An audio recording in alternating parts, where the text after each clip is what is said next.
Você acha que o narcisista tem cura? Hoje nós vamos refletir sobre isso, portanto, pegue aí seu chazinho e bora lá refletirmos juntos.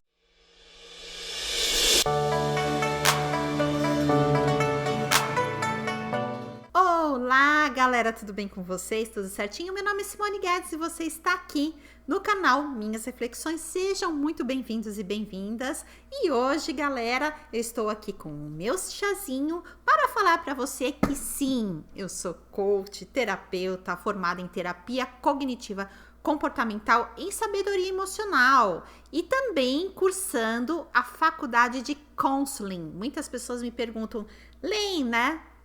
Tá escrito aqui na minha descrição. Simone, o que é faculdade de counseling? Conta pra gente aí o que é essa palavra, né? Aqui nos Estados Unidos, o terapeuta, ele muitas vezes é chamado de counseling. Mas em muitos locais, o counseling, que é o conselheiro, né? Ele vai aconselhar, ele vai dar conselhos para você, para não ficar uma coisa muito pesada, né? Então, o pessoal contrata, assim, em escolas, universidades, o counseling, né? Que vai ser tipo de um coach, hoje em dia eu tenho life coach, como o pessoal chama. E aqui existe a faculdade especializada em counseling, que você vai estudar exatamente as mesmas matérias que um psicólogo estuda. Hoje nós vamos falar sobre o assunto de hoje se vocês acham que o narcisista, ele tem cura. Você consegue, como eu falo em alguns vídeos meus, você consegue pegar na mão do narcisista e falar, chega, basta, stop. Vamos lá agora num terapeuta, vamos lá agora num psiquiatra para ele avaliar para ver se você é um narcisista ou não. Eu costumo falar o seguinte para os meus interagentes, né, para os meus pacientes. Se você conseguir fazer isso, né, vai ser a primeira pessoa que tipo assim, eu vou poder usar como exemplo, né? Mas infelizmente até hoje, como eu tenho de experiência, eu não vi ninguém. Eles até falam que vão, né, quando eles querem segurar um pouco mais a vítima ou querem, né, fazer as falsas promessas, eles falam, eu preciso, quando eles têm depois daquela raiva narcísica, né, que deles explodirem ou aquela sessão de desvalorização da vítima, eles até falam, não vou fazer mais isso, eu juro pra você, eu vou me tratar, mas aí fica só na promessa. A vítima começa a perceber que tem alguma coisa muito errada, ainda mais quando eles têm aquelas explosões, aquelas coisas, aí a vítima fala assim, né? Claro, né? Você às vezes está lá, você convive com uma pessoa que ela também às vezes está muito nervosa. Não tô falando que necessariamente vai ser o narcisista que vai fazer isso. No seu dia a dia, se você não estiver convivendo... Claro, se você clicou nesse vídeo, você está convivendo possivelmente um narcisista ou uma narcisista. Mas tem pessoas que às vezes tá num relacionamento e a pessoa realmente, ela aceita se cuidar. Por que ela aceita se cuidar? Porque ela tá vendo que ela tá muito nervosa, que ela tá estressada, isso é normal. Mas, é o que eu falo pra vocês, o narcisista, ele vai ficar fazendo isso recorrente. E, muitas vezes, o dia a dia dele vai demonstrar que ele vai mexer com as suas emoções. Não é só o comportamento de repente, de uma agressividade ou de uma explosão. Não, ele vai mexer com as suas emoções. Ele vai ter aquele tratamento do passivo-agressivo, que a gente fala muitas vezes aqui, que é pior até às vezes da pessoa, de repente, ser agressivo o tempo inteiro. Não, ele dá aquela pitadinha de sarcasmo, né, que depois eu vou fazer um vídeo só sobre o tratamento passivo-agressivo para vocês verem especificamente, vou dar exemplos aqui, né? Então, que aqui a gente faz o estudo profundo do negócio, né? Então, o que eu queria deixar a seguinte reflexão para vocês. Vocês acham, eu vejo muita gente falar, mas Simone, não tem jeito de repente a pessoa fazer um tratamento ou tomar um remédio, né? Porque tem remédio para síndrome do pânico, tem remédio para pessoa para pessoa que é muito ansiosa, né? Tem o anti-ansiolítico que a pessoa toma e aí ela não sente mais ansiedade, já evita a pessoa de sentir a ansiedade, né? Que eu trataria essa sua ansiedade sem o seu anti-ansiolítico, né? Porque o anti-ansiolítico, o antidepressivo, todos esses remedinhos, eles têm efeito colateral. Não tem jeito. E pode causar dependência, obviamente, né? Porque eu mesma fui vítima de tomar o remédio antidepressivo, que eu me sentia muito bem, por sinal, né? Fazia eu até eu ficava tão controlada, que às vezes eu que tipo chorava por qualquer coisa, assim, vamos supor, eu via alguma emoção numa novelinha, né? Porque antigamente a gente assistia muita novela, hoje em dia no Netflix, alguma série, alguma coisa, eu já assistia aquela série e já ficava assim, emotiva, né? E já chorava. Bastava alguma coisinha, ver um cachorrinho, alguma coisa, já chorava. Quando eu comecei a tomar o antidepressivo, eu tomava e depois aí começou a não fazer mais efeito, daí eu dobrei a dose, né, quando eu tive um problema muito, muito sério aqui, quando eu cheguei em Orlando, né, pra vir morar aqui, eu aumentei a dose, fazia o efeito, claro que fazia, pra mim era ótimo, mas eu não tinha mais emoção, eu ficava assim uma pessoa, eu não conseguia expressar emoção. Não vou dizer assim que, tipo, a gente não era coisa de empatia, tá, galera? Mas assim, eu não tirava aquela vontade de chorar. Tirava. Pelo menos a parte, né, da depressão que você fica triste e chora, tudo. É igual um filme que a gente assiste, Como Tirar Férias. Eu vou ver se eu lembro, eu coloco aqui o nome da atriz e o nome do filme. Nesse filme, a atriz fala assim: nossa, depois daquele episódio, né, que eu tive na minha vida, eu bloqueei tanto o choro. Ela chorava tanto que ela bloqueou o choro, que o choro não vinha mais, as lágrimas não vinham.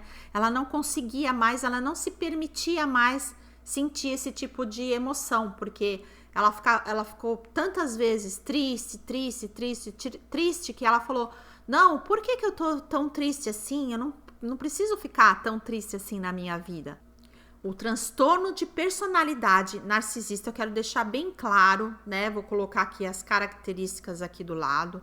Sobre o transtorno de personalidade narcisista, é um transtorno que a pessoa tem e ela se sente grandiosa, ela se sente soberba, ela acha que ela é acima de todos, do bem e do mal, que ela é superior, ela quer palco, ela quer elogio. Você acha mesmo que uma pessoa dessa, quando você vira para a pessoa e fala: ah, mas tem algumas coisinhas erradas no seu comportamento, como o excesso de raiva, né? Uma vez eu cheguei para uma pessoa assim, eu vou até dar um meu relato, e falei para a pessoa: olha, sabe, olhando bem o seu comportamento, nem sabia o que era transtorno de personalidade na época, mas eu falei que hoje eu sei que a pessoa tem esse transtorno.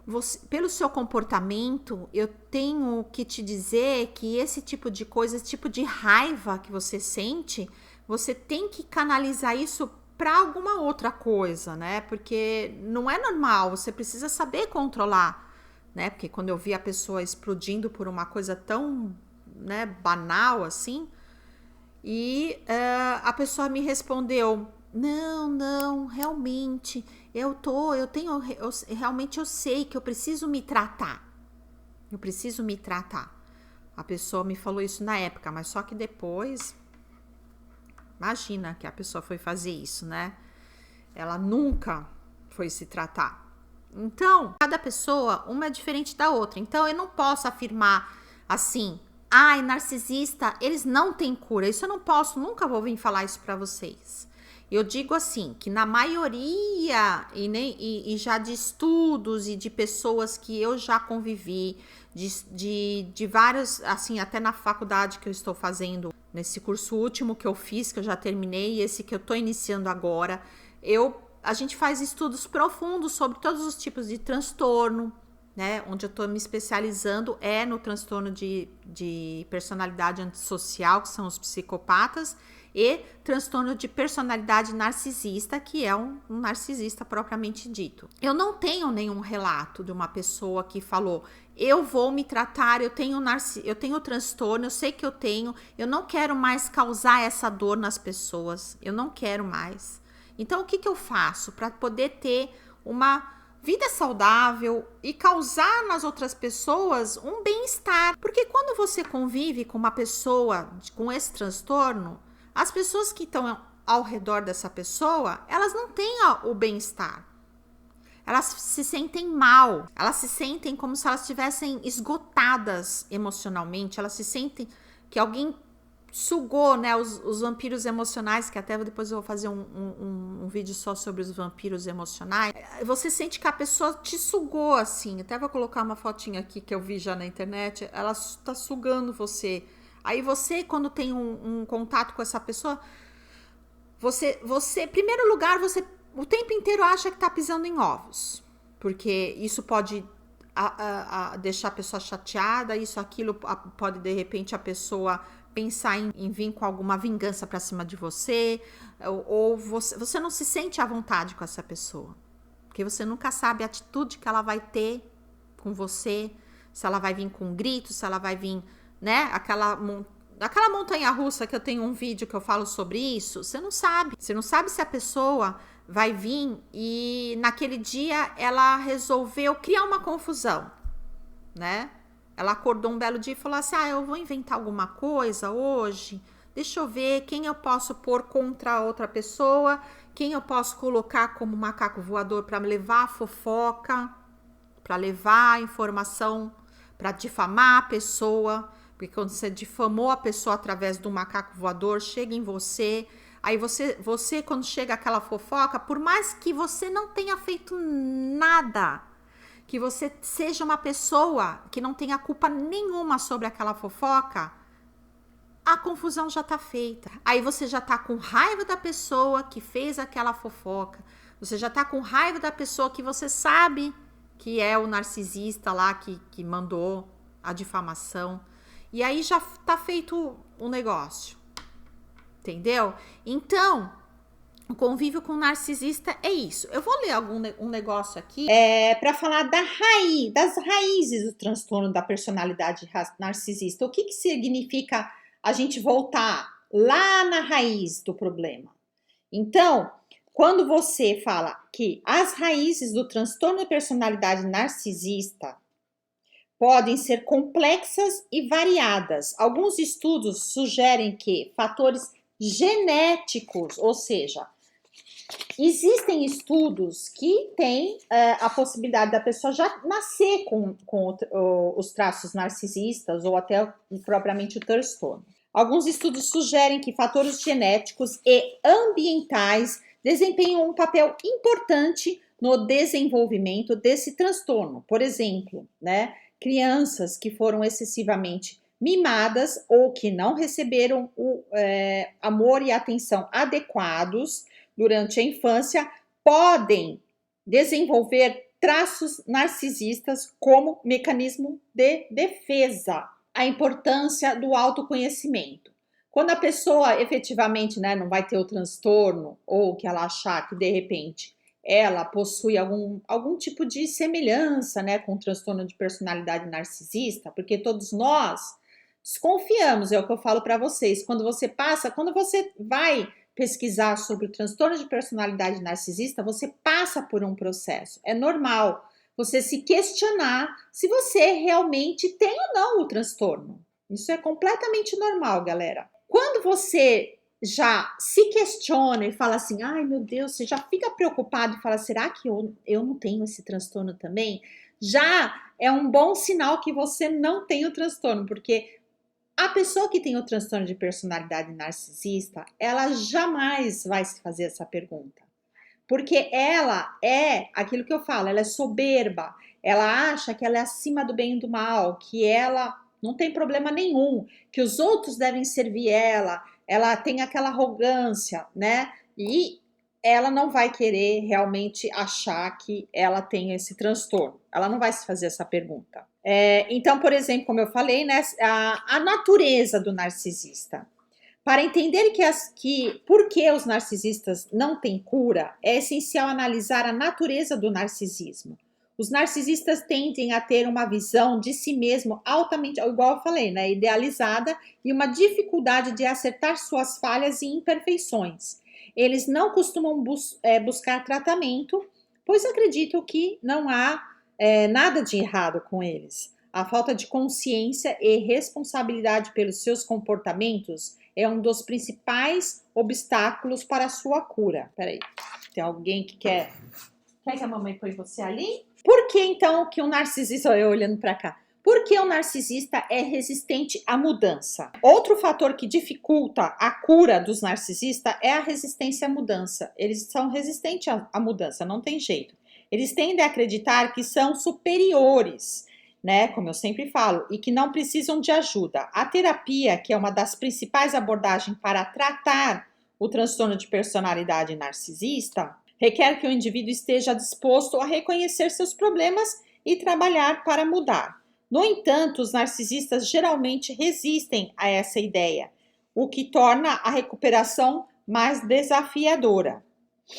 E vamos falar também sobre a falta de empatia, que é uma das coisas que dificulta a cura do narcisista. A falta de empatia é uma característica central do transtorno de personalidade narcisista e também contribui para a dificuldade da cura.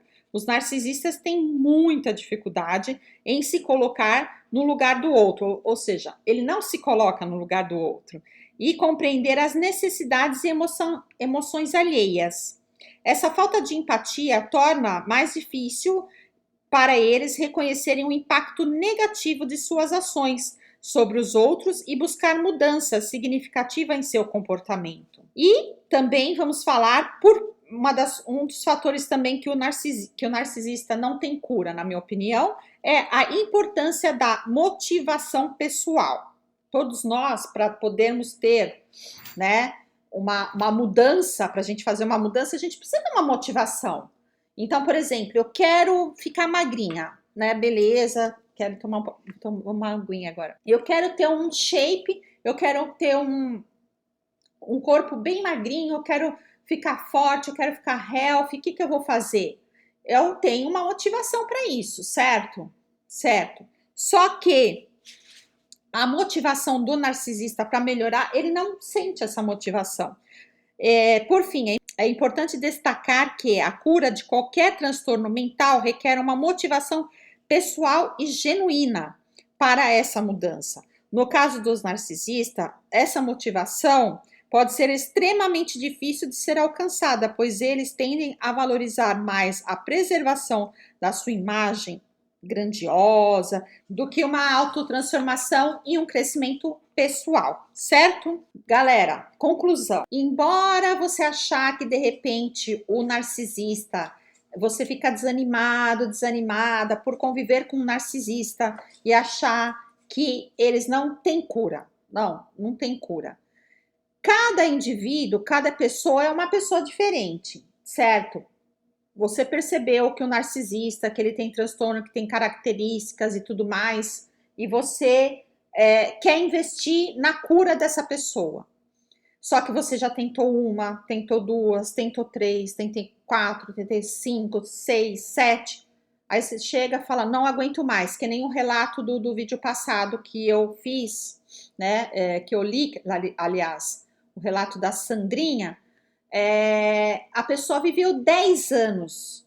Ela ficou 10 anos tentando. Eu não sei como que ela aguentou, né?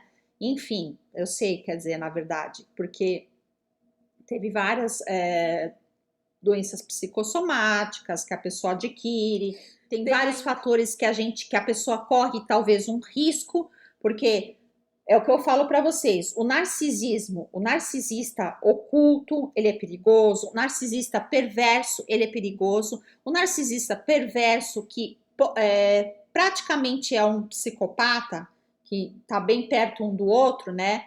A gente vai perceber, que nem a doutora Ana Beatriz fala, pelo grau de perversidade dessa pessoa. Então, de acordo com o grau de perversidade, é que você vai perceber, de repente, se a pessoa não é um psicopata. E se ele vir a ser um psicopata, você pode estar convivendo com uma pessoa extremamente perigosa, né? Que eu cito aí casos de Isabela Nardoni, eu cito o caso do menino Henri Borel, cito outro caso da Susana Richthofen, vários casos onde você pode correr o risco de repente estar convivendo com uma pessoa, uma bomba relógio, por exemplo. Viver com, vou até fazer um vídeo, dá até título de um vídeo. Viver com um narcisista é como estar vivendo com uma bomba relógio, a ponto de qualquer momento explodir. E você pode, né, vir a ser uma coisa muito perigosa. Então, é o que eu falo para você, é uma escolha, né? Você tá do lado de uma pessoa assim, será que vale a pena, né? Te pergunto.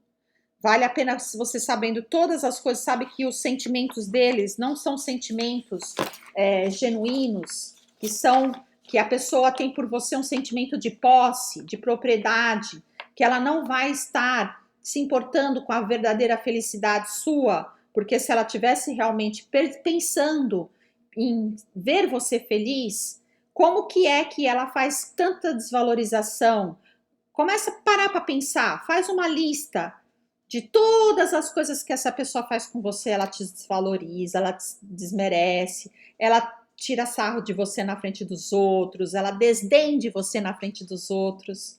Eu já cheguei a presenciar, gente, uma coisa horrorosa, uma live que tava uma mãe com uma filha, provavelmente eu desconfio não, né?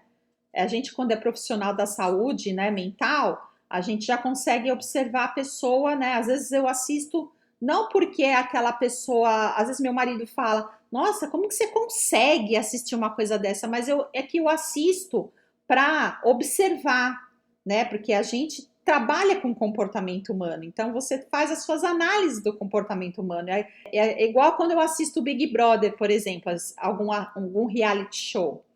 É para você observar o comportamento humano. Só que esse Big Brother não teve jeito, não consegui engolir, não. Mas geralmente, quando as pessoas são um pouquinho mais, né, interessantes, eu começo a observar, aqui tem essa pessoa que é interessante, aquela pessoa que é interessante, observar o comportamento dela. Realmente, eu estava assistindo, voltando, eu estava assistindo a live dessa mãe com a filha, e a mãe desdém dessa filha o tempo todo. É impressionante, é impressionante. Ela na frente de todo mundo, das câmeras, né? Que é live, né? Então depois vai se salva, a não sei que elas cortam essa parte. Então ela, por exemplo, a filha vem e fala alguma coisa assim em relação ao corpo dela. Aí a mãe fala: Nossa, mas você, vamos supor, você não tem um corpo bonito, ninguém vai te ver, sabe? Ah, ninguém vai querer te ver mesmo se não tem um corpo bonito, então não se importe com isso. Na frente de todo mundo, a mãe falando isso para a filha. Então, aí você já começa a ver, né, isso é uma tremenda red flag, né? Então, se de repente você, às vezes, de repente, se você se vê um comportamento desse jeito, você tem alguns traços desse, procura se policiar, porque você precisa, se você está fazendo isso com a sua própria filha, você não está se pondo no lugar dela tá realmente sofrendo, ou ela está, quando você fala isso para ela tá em rede nacional, vamos dizer assim, com várias pessoas assistindo, que podem vir assistir, você está querendo o que com isso? A não ser atingir a sua filha, né? Ou desmerecer ela. Então, é esse tipo de comportamento que eu falo para vocês. Preste atenção. Quando eu falo com os meus interagentes, né? Porque geralmente quem vem me procurar é a vítima, óbvio, né? Ou é a vítima aí de uma depressão, né? De depressão vindo de abuso narcisista. Eu trato várias coisas, né? Inclusive até pessoas com traumas lá na infância e tudo mais. Eu trato várias coisas. A pessoa precisando tá com problema psicológico, pode me procurar. É que eu falo que eu tenho a especialização no fato desse transtorno, né? Por quê? Porque se a pessoa não tiver, quando você convive com uma pessoa manipuladora, não tem como você fazer terapia com uma pessoa que não conhece isso. Porque ela vai falar para você várias vezes, ela vai insistir que você, não, continua em frente. Para ela é fácil. A pessoa que não convive com um narcisista, para ela é fácil falar que você pode conviver com a pessoa, entendeu? Para ela é fácil, porque ela não sentiu isso na pele, entendeu? Ela não sabe como essa pessoa, ela causa dor nas suas emoções, ela causa dor, o estrago onde ela convive na família. Então, como eu tenho esse conhecimento, eu posso ajudar essa pessoa. E o vídeo de hoje é esse, não vai ficar muito longo. Se vocês puderem, aí se inscrevam no canal, dá o joinha, aperte aí o sininho das notificações no todas e até o próximo vídeo. Fica aí com a oração. Tchau, tchau. Salmo 91, versículo 1 a 16. Aquele que habita o abrigo do Altíssimo e descansa à sombra do Todo-Poderoso, pode dizer ao Senhor: Tu és meu refúgio e minha fortaleza, o meu Deus em quem confio. Ele o livrará do laço do caçador e do veneno mortal. Ele o cobrirá com suas penas e sobre suas asas você encontrará o refúgio. A fidelidade dele será o seu escudo protetor. Você não temerá o pavor da noite, nem a flecha que voa de dia, nem a peste que se move sorrateira nas trevas, nem a praga que o devasta ao meio-dia. 1000 poderão cair ao seu lado, 10.000 à sua direita, mas nada o atingirá. Você simplesmente olhará e verá o castigo dos ímpios. Se você fizer do Altíssimo o seu abrigo, do Senhor o seu refúgio, nenhum mal o atingirá, desgraça alguma chegará à sua tenda, porque os seus anjos ele dará ordens a seu respeito, para que o protejam em todos os seus caminhos. Com as mãos eles o segurarão, para que você não tropece em nenhuma pedra. Você pisará o leão e a cobra, pisoteará o leão forte e a serpente, porque ele me ama, eu o resgatarei, eu o protegerei, pois conhece o meu nome. Ele clamará a mim e eu lhe darei resposta, e na adversidade estarei com ele. Vou livrá-lo e cobri-lo de honra. Vida longa eu lhe darei e lhe mostrarei a minha salvação. Fiquem com Deus, até o próximo vídeo.